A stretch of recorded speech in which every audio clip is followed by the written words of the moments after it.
All right, so here we go, rocking the sniper class today. Let me know what class you guys are playing as, but we've got a mix of official news updates straight from the dev team today, and they also confirm features that are actually not coming to the game. Then again, the devs also did offer up some hope about some highly requested features that are being actively discussed right now and looked into. Plus, some players are running into some problems with higher tier operations, while others are fighting back, pleading with Saber not to change a thing. And some devious practices have made their way into cooperative play, as some players are being maliciously kicked for no reason. So what's the deal here? And some friendly advice on how to play Bulwark in PvP if you are struggling. So yeah, let's get straight into this. By the way, yes, the giveaway winner. Let's get into it. So you guys know that I have been running a Space Marine 2 giveaway. Yes, the giveaway winner has been randomly selected. So congratulations to Marty for winning a copy of Space Marine 2.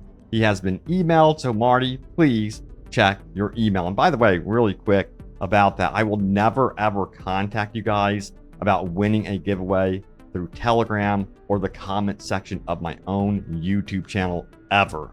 So there's been some imitators, so do not fall for it, whatever you do. All right, so mentioning giveaways, you know what? Focus is also running their own giveaway. I'm going to throw this link in the description below. Check this out. This is absolutely badass. One of the most amazing PlayStation 5s I've ever seen.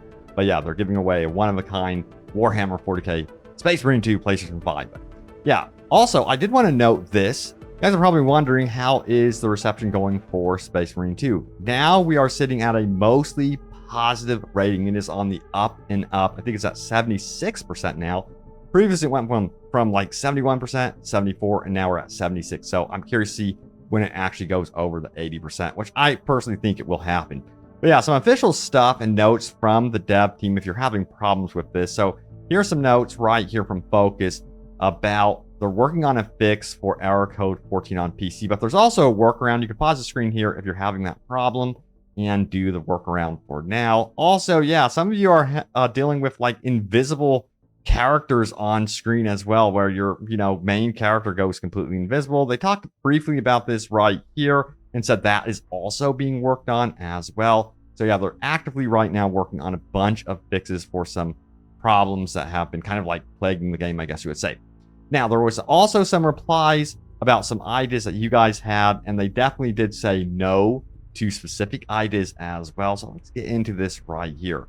It says the ability to customize your AI squad mates in operation. So check it out. It says, would love to have the ability to make changes to your AI squad mates' armor, heraldry, and colors. I just find it weird that an authority of one chapter leading two other authorities from a different chapter unless they were Death Watch Marines. And it has been wish listed. They go on to say this. Thank you for the suggestion. This is a very interesting idea. We'll look into it to see what we can do on our end. Nice. So that might happen. I would love to see that happen for sure. I think it could add a lot more.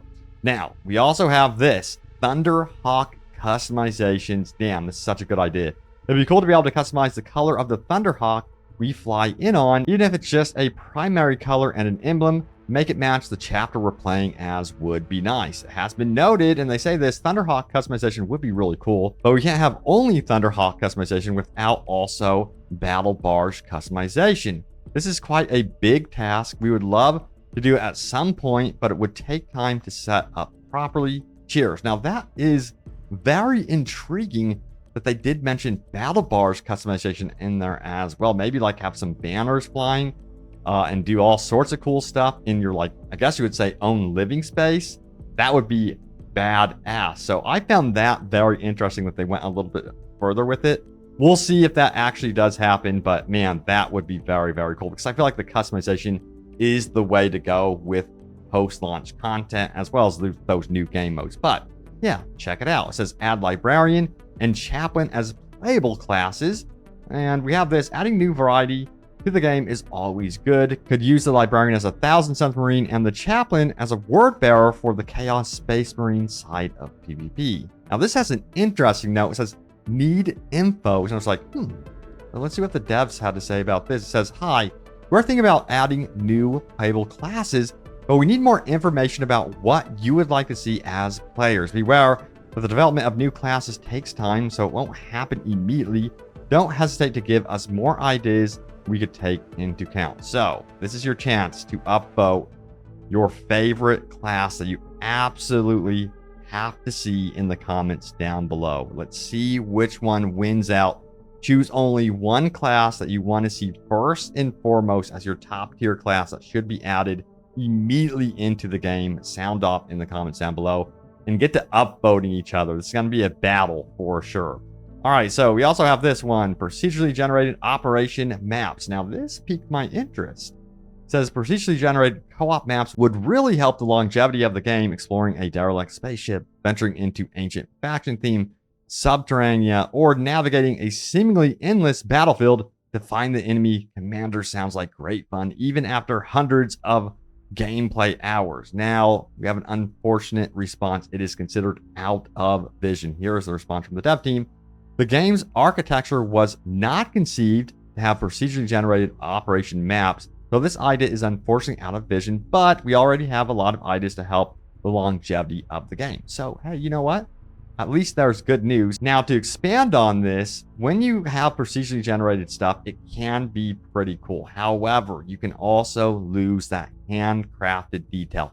And you can tell by the levels we currently have, by the operations, they are extremely handcrafted. And that's something I personally absolutely love about the game. But I do get where a procedurally generated mode would be cool. So maybe in the future, they might be able to mess around with that. But as for now, it is a no currently. What we do know is we will be eventually getting a horde mode.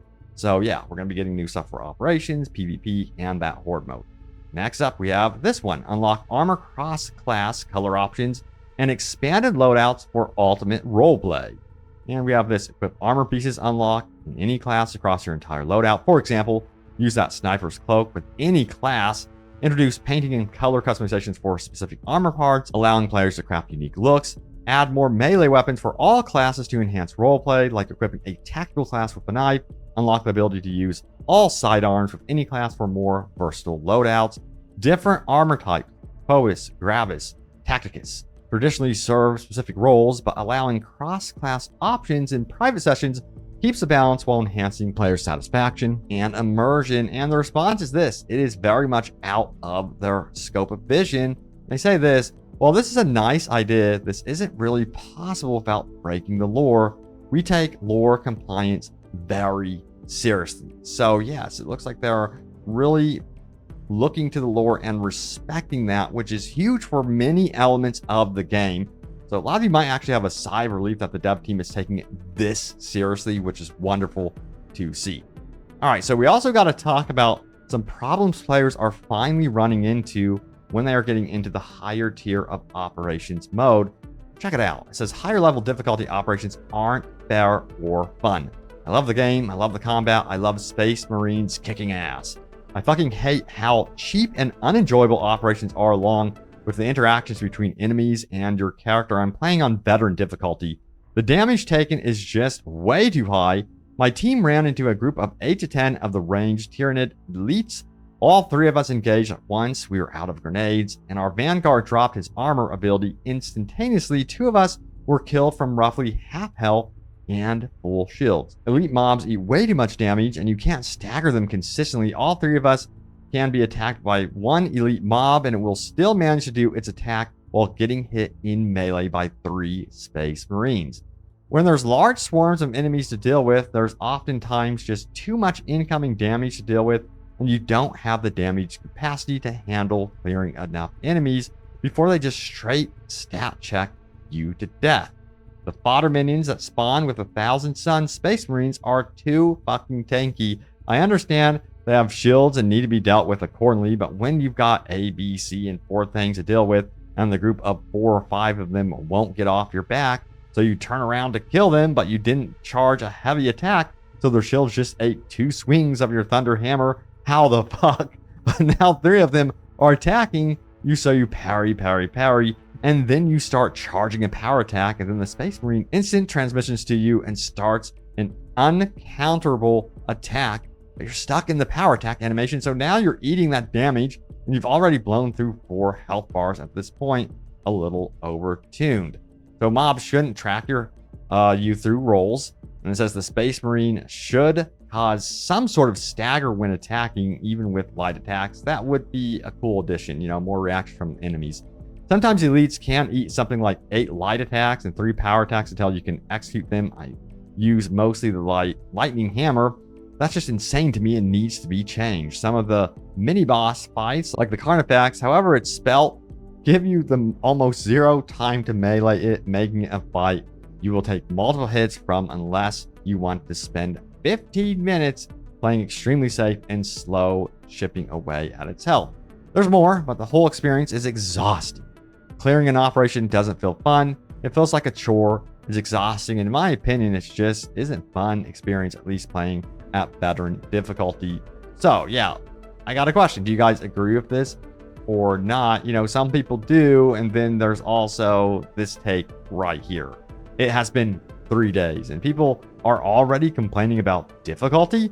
Brother, have you truly mastered the game in such a degree that you are ready for the hardest levels? Are you max level? Tried all the perks and know your class 100% that you can go toe to toe with 9 elites each wave?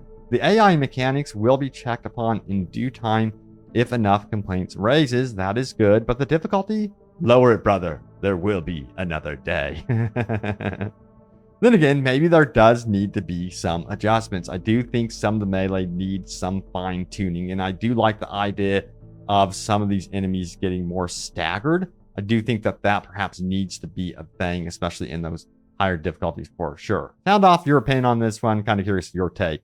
Now, kicking. We got to talk about this. This is going around. It says, to the Helldivers peeps, let's say, kicking people at the end of a mission, fuck you, put in over half an hour, pick these idiots off the floor over 9 times, and they kick me at the end, boss. F you. And I hope the comments here gets your heretic ass. Must be from that community because we wouldn't do that, right? Or would they? So yeah, this is going around and is happening. It's unfortunate to see, but I do wonder if the kick mechanics need to be adjusted, or do you think they should just remain the same? You know, it's always really a bummer when people kind of like abuse this system, especially if you're like at the end of perhaps like a 30-40 minute gameplay session, you're at the end of the boss and then people troll you and kick you. That is absolutely horrible. There should be some sort of report system as well, so that players that go through this have a chance to kind of like counter it and say, hey, I was kicked by these people. They are trolling me. Yeah, I don't know. Maybe there's some sort of better solution that you guys have for it, but it sucks to hear. But, you know, there is a note about this as well. New players doing co-op missions, important. It says, please, please, do not just haul ass through these missions just to get them done quickly. There's armory data and gene seeds hidden throughout each mission that you use to master weapons, etc. If you see a teammate run off, they are not trying to go lone wolf. More often than not, we are searching little nooks and crannies for these things. As long as one teammate finds them and extracts them, everyone will get them at the end of the mission, and they're extremely beneficial to your progress and will save you a headache later on. As far as I know, the only way to get them is through trials and extracting them. They are not just given to you for completing a mission. You have to actively find them. Edit, for those curious, the armory data can be found in the form of little, and I mean little, floating skulls with glowing red eyes, and gene seeds will look like a standard pickup, about the size of an ammo box or health stem kit, if this helps. They are easily missable if you aren't looking for them. I've added pictures of what each one looks like in order to help players know what to look for. And more advice, extremely important regarding gene seeds. Whoever picks up a gene seed must not become incapacitated. If they are while carrying it, it becomes lost, and you will be unable to get it back during that mission run. That person becomes a VIP, so make sure they stay alive and they're on their feet until the end. So some great notes there for sure. And you can see some pictures here, right here. The Gene Seed, dear God, if I could speak today. It's one of those days, I swear to God. And the Armory Data Skull. So yeah, do not forget to go on the hunt for those. I'm waiting for someone to make like some sort of extensive map. I'm sure that they're like kind of placed in random spots, but are on rotation as you go into these levels. But I'm certain that there are certain spots that they do appear at as well. Now we got to talk about the bulwark. Got some advice, but check it out. When the bull is work. So it says died, born again in 2024. Welcome back, Armor Lock. Yeah, There's a lot of like things that do remind me of Gears of War and Halo, despite, I know, yes, Warhammer 40K very much being its own thing, but it's just so cool to see the community kind of like all interacting between these franchises. I love it. Anyway, we also have the bulwark tips and tricks. This is really important. And here it is. Someone please advise on how to bull my work. I have run into an extreme good bulwark players, but I get wrecked bad when I try. Here's some great advice. This parry is tied to double tapping the button. When dealing with hordes, use power stance. When using power sword, any little bitch hit by the energy wave will be staggered and open to a gun strike, which will give you armor back quickly. There's also a power sword combo move that does big AoE. After any melee swing, pause for 1 second without inputting anything, and then you'll see your Marine charge up a bit, then do a melee attack, and you'll do a sweep plus ground pound. When dealing with mediums, Majoris, use the non-power stance as it's faster and deals the same damage, just not as much reach. Don't get surrounded.